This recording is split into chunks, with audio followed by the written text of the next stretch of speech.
তারপরে কয়েকদিন পরে দেখতে দেখতে পুরা 15 দিন দেখছে। আবার 7 তারিখ জানুয়ারি 2026 এই তারিখে আমরা মিটিং আবার এখনো আমরা প্রেস মিট করেছে, আমরা তো সবাই জানে। করার পরে আমরা ডেডলাইন দিছে ওনার কাছ থেকে 15 তারিখের ভিতরে 21 জানুয়ারিতে 2026 এই তারিখের পর্যন্ত আমরা ডেডলাইন দিল। ডেডলাইনের ভিতরে আমরা ঢাকার মিটিং না করে তাহলে আমরা এই আন্দোলনের আবার যাওয়ার বাধ্য হবে। যার কারণে আজকের পর্যন্ত যে 7 তারিখের পরে আজকের পর্যন্ত কোনো খোঁজখবর নাই, কোনো পদক্ষেপ নেই ত্রিপুরা সরকার। এই কারণে আমরা আজকে মহা বিক্ষোভ ছিল, কারণ আমরা তো মানুষ না, আমরা বান্ধব মতো একজন মিনিস্টার ক্যাবিনেট একজন বিধানসভা সদস্য একজন ক্যাবিনেট মিনিস্টার মান সম্মান তো কিছু দরকার। আমরা তো মান সম্মান নাই, ঠিক আছে, আমরা তো মানুষই না। এই ট্রাইবাল ওয়েলফেয়ার মিনিস্টার মাননীয় বিকাশ দেববর্মা মহোদয়,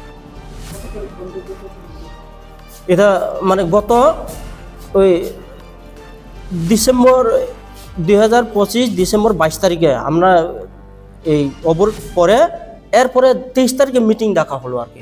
এই মিটিংয়ের জন্য আমরা উপস্থিত থাকতো না পারে তাইলে তো আমরা একটা জানাইয়ে দাও, আমরা আজকে হইতো না মিটিং, পরবর্তী সময় মিটিং করব, ঠিক আছে, আমরা এটা মানি।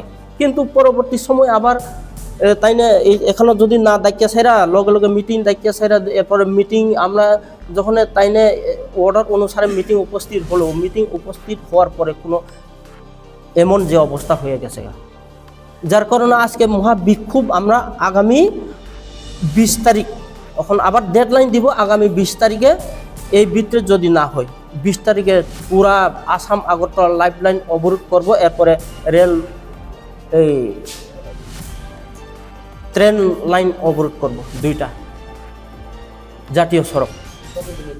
এটা তো মোটামুটি আমরা যতটুকু আশ্বাস না দে তখন কিন্তু ট্রাইবাল ওয়েলফেয়ার মিনিস্টার চেম্বারে আমরা বসতো না, এখনো মিটিং হইতো না।